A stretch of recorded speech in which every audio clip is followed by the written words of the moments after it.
Most of you know that I grew up in Manila, in the Philippines. I grew up in a multilingual household. My mother's parents are Basque and Portuguese. They spoke Spanish, which is also my mother's first language. At home, it was a mix of English and Filipino, depending on who was talking to whom. Spanish thrown in every so often. It was rarely, if ever, a conversation in one language. Even today, if you ever hear me on the phone with my brother or even the friends I grew up with, I'm always mixing languages.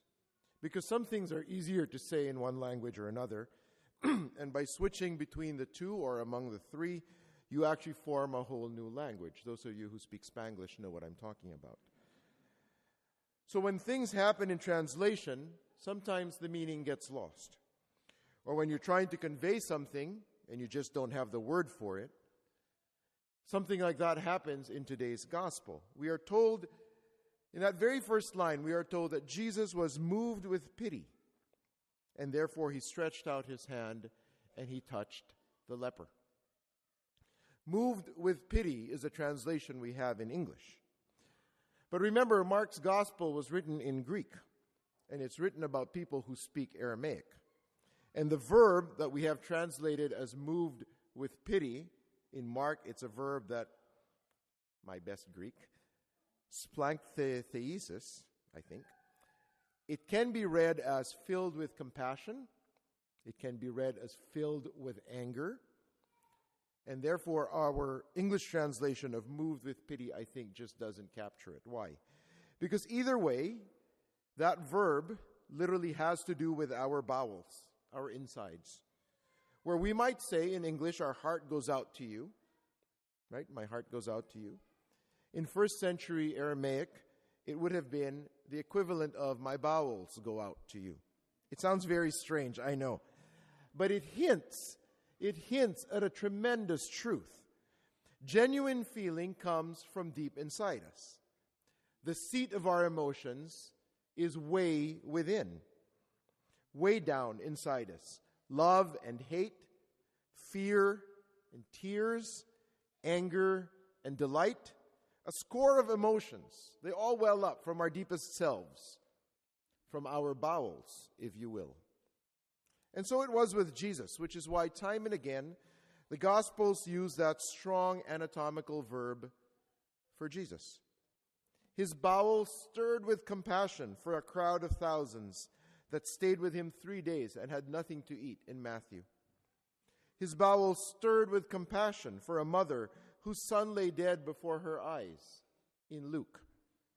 The father of an epileptic boy appealed to the bowels of his compassion to help his foaming, convulsing child in Mark. And here, today, in today's gospel, Jesus' bowels stirred with compassion for a leper in the dust crying, "If you will, you can make me clean."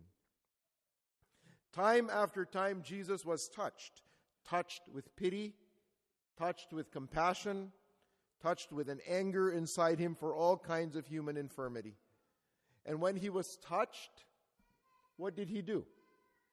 He touched. When he was touched, he reached out and he touched.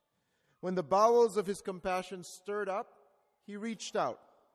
He touched the hand of a dead 12-year-old girl, Peter's fevered mother-in-law, the ears and tongue of a deaf man with a speech defect, the right ear of a high priest's slave. All of these he touched. So today's gospel, he does so with deliberate intent. Moved with pity, we are told. He stretched out his hand, touched him, and said to him, "I do will it. I do will it. Be made clean." It is an act of the will, conscious, intentional. I do will it. It is an act that comes from one who felt profoundly in the marrow of his bones, of one whose bowels were stirred with compassion.